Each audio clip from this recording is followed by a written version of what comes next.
Ninosca en Mambí. Tengo en línea a Julio Chilling, director de Patria de Martí, que como ustedes saben, pues tiene simposios casi siempre los jueves en la biblioteca de Westchester con múltiples temas, pero este en específico tiene que ver con las elecciones 2022 en Estados Unidos. En otras palabras, los midterms, lo que nos viene ahora a principios de noviembre. Así que gracias, Julio, por estar con nosotros. Gracias a ti, Ninosca, por este espacio y por el trabajo que realizas. Cuéntanos de este foro que se llama precisamente así, Elecciones 2022 en USA, en la Biblioteca Regional de Westchester este próximo jueves. Cómo no, con muchísimo gusto. Las elecciones, como tú bien señalas, a mediados de término, el mes que viene, es algo, o sea, son elecciones sumamente importantes que realmente merece una discusión amplia. Si bien es cierto que siempre la ciudadanía en un sistema republicano requiere una participación, un nivel de concienciación elevado, por eso la educación cívica es fundamental. Como republicana se enseñaba eso, y el gran problema es que estamos, los políticos siempre pues dicen no, todas las elecciones son importantes. Es cierto, pero la realidad es que en este momento es más importante que nunca, porque no es ningún secreto que los Estados Unidos cada vez está adquiriendo matices más autoritarios, con un enfoque que busca a reprimir movimientos conservadores, y los Estados Unidos en este sentido no es una excepción. Esto lo vemos a través de las democracias del mundo. Entonces, la idea es precisamente por medio de este conversatorio, donde vamos a tener tres panelistas excelentes, Luis Zúñiga, Andrés Albuquerque y Joseph Hage. Este servidor estará en el papel de moderador, donde se le planteará preguntas como cuán importantes son estas elecciones, por qué o por qué no, se puede confiar en la integridad del sistema, y si los republicanos ganan, como se espera, una mayoría en ambas cámaras, se puede, o sea, tomarán los pasos necesarios para frenar esta ola iliberal, mi apreciación liberticida que estamos viendo avanzar en los Estados Unidos. Y es por eso que es sumamente importante. Vemos cómo, por ejemplo, empresas privadas, conocidas popularmente como las Big Tech, o sea, Facebook, Twitter, Google, tienen una dominación de la opinión, y en efecto son sensores con las mismas características que regímenes autoritarios, o sea, que están imitando esa conducta, pero el gran peligro es que estos son entidades privadas que supuestamente forman parte de la sociedad civil y están supuestos a cumplir un papel en una democracia. Eso es la gran crisis que estamos viendo. Claro, pero hay que tener en cuenta que todas estas instituciones pues han tomado por cuenta propia el determinar quién tiene una plataforma para hablar y quién no, y determinar lo que para ellos es cierto y lo que es no, y lo que cuando les conviene a alguien, pues no les conviene, pues lo sacan de tener ese espacio.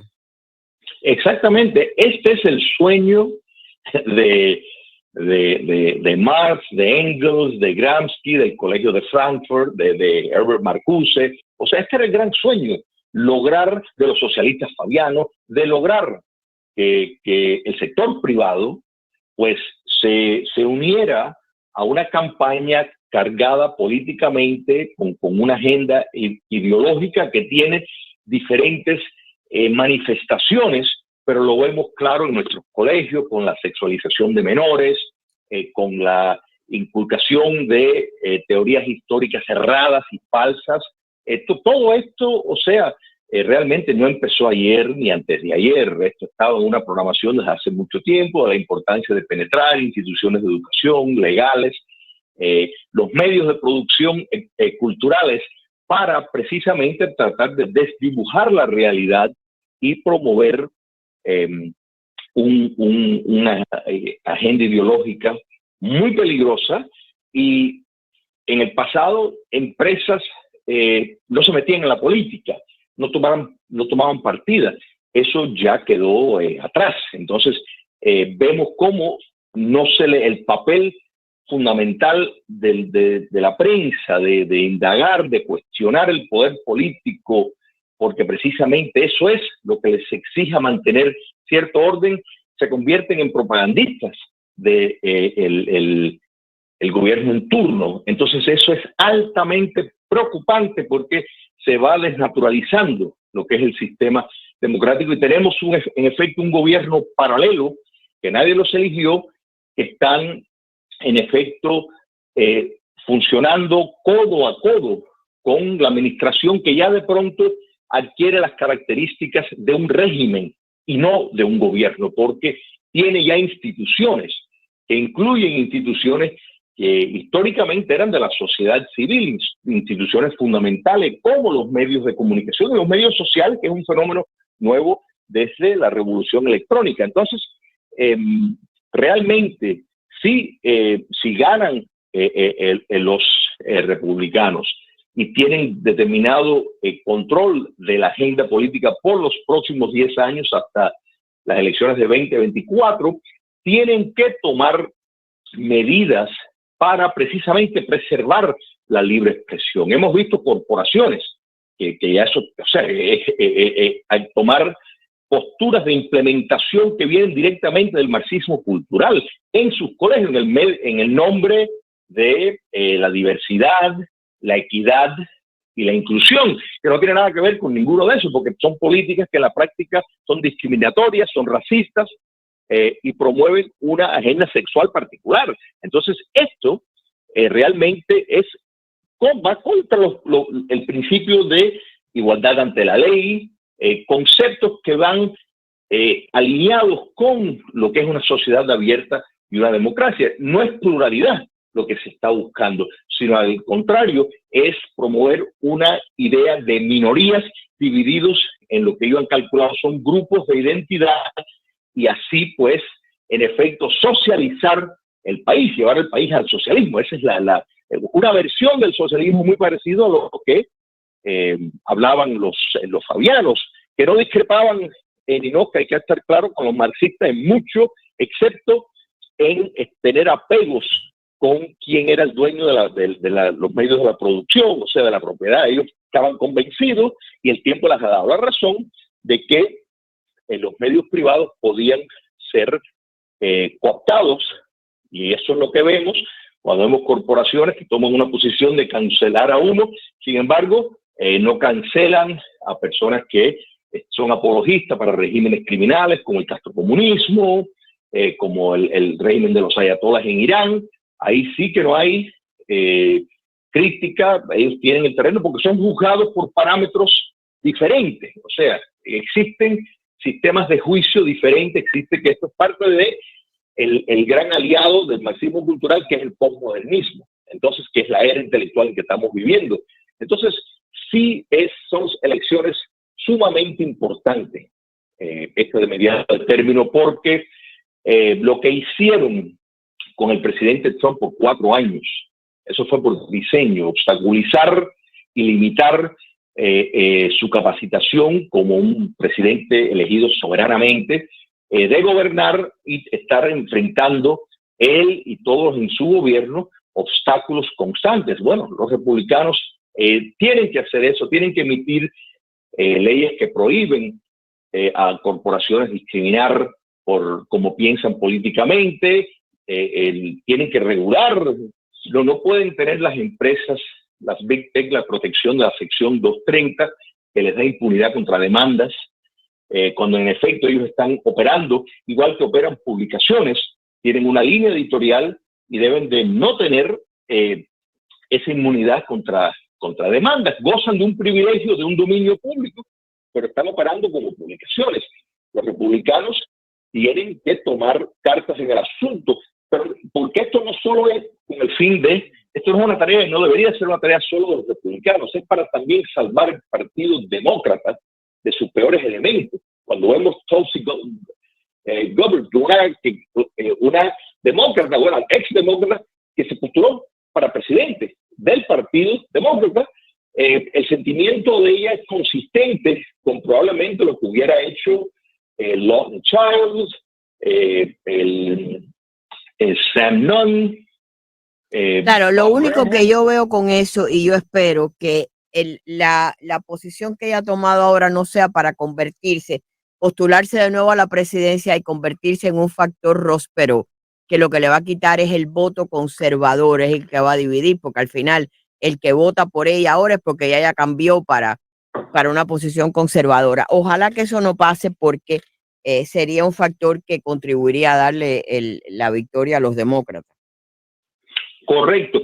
No, pero ya de un tercer partido sería un error, y no creo que dependiendo yo creo que si se postula para Hawái, pues bueno, Hawái es en sí un estado bastante de la izquierda, podemos decir históricamente, de ambos partidos, pero es fundamental, sí, que se entienda, porque yo creo que la distinción que estás haciendo, y me alegro que lo hayas traído a colación, porque en sí, cuando te dije que queda que los republicanos tomen cartas en el asunto, es porque hay, dos bandos del Partido Demócrata, del Partido Republicano, y recordemos que esto fue un fenómeno histórico también. Ronald Reagan causó un cambio paradigmático dentro del Partido Republicano, pero si recordamos, anterior a él, había un partido republicano que pudiera calificar hoy para lo que es un reino, republicanos en nombre solo, como Rockefeller, como Gerald Ford.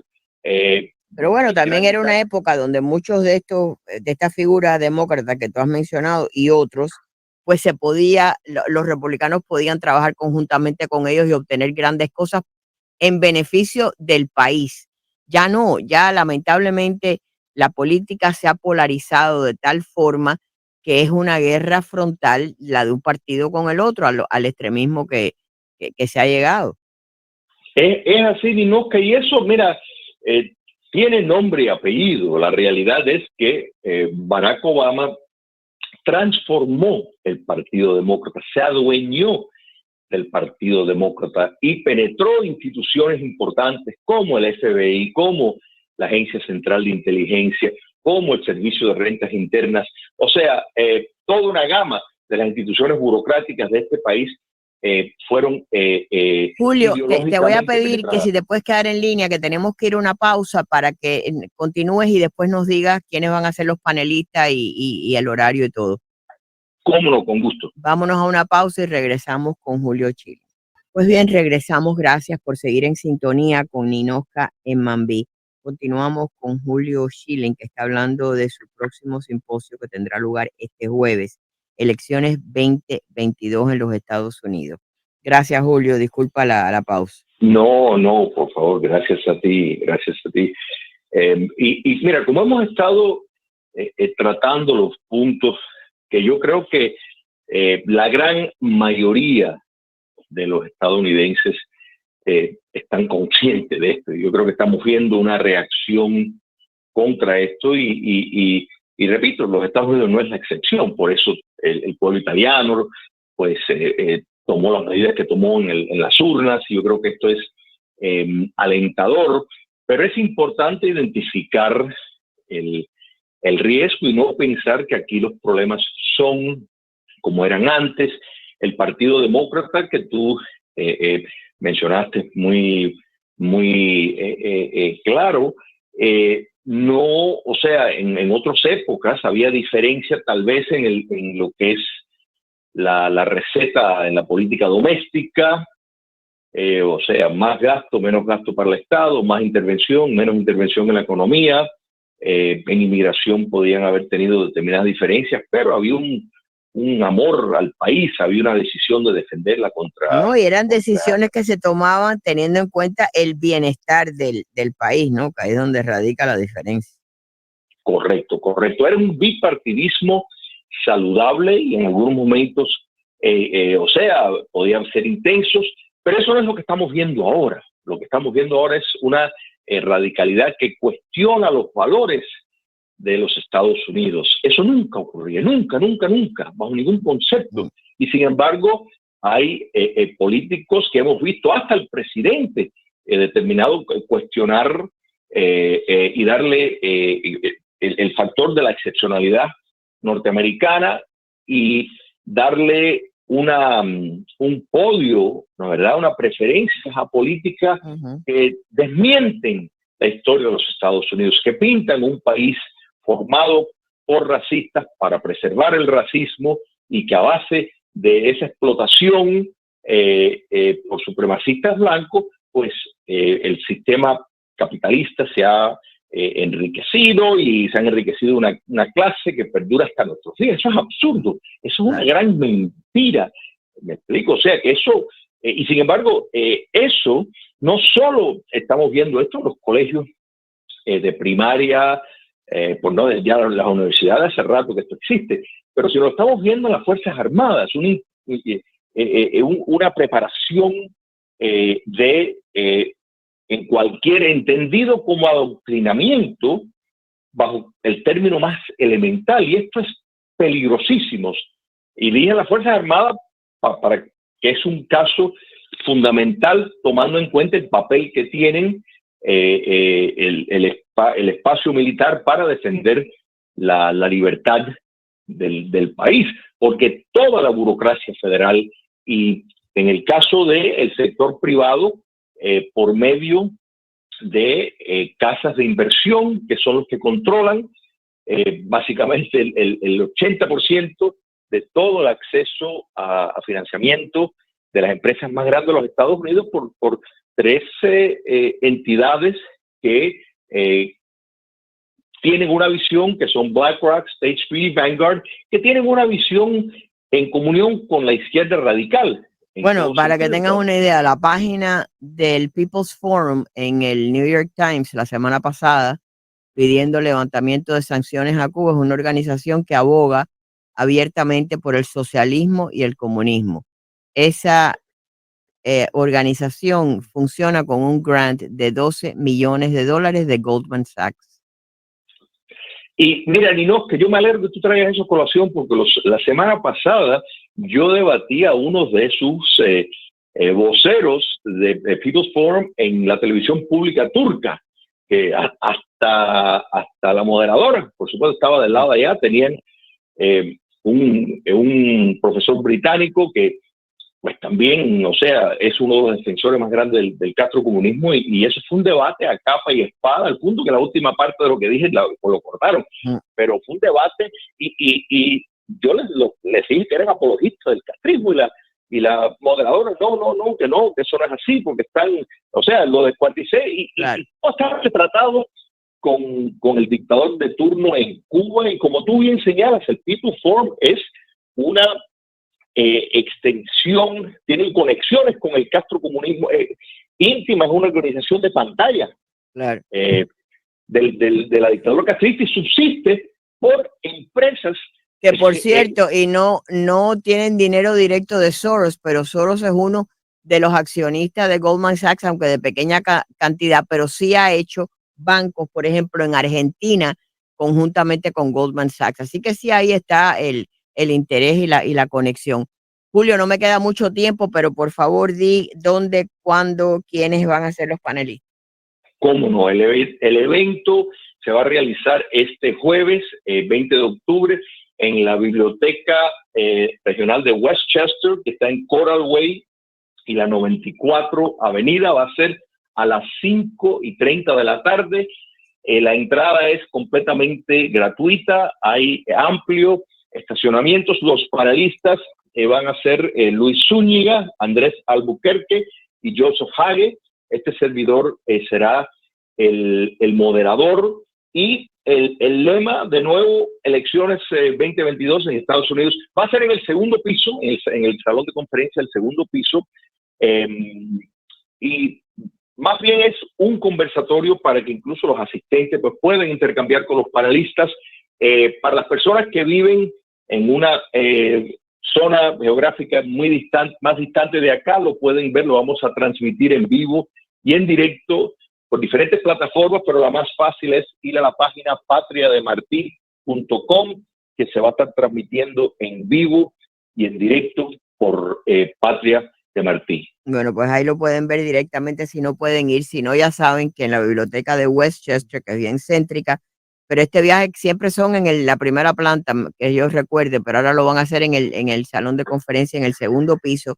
Ahí tienen este simposio el próximo jueves, así que 5:30 de la tarde, la entrada es gratuita, no se lo pierdan. Gracias, Julio, por estar con nosotros. Gracias a ti, Minote.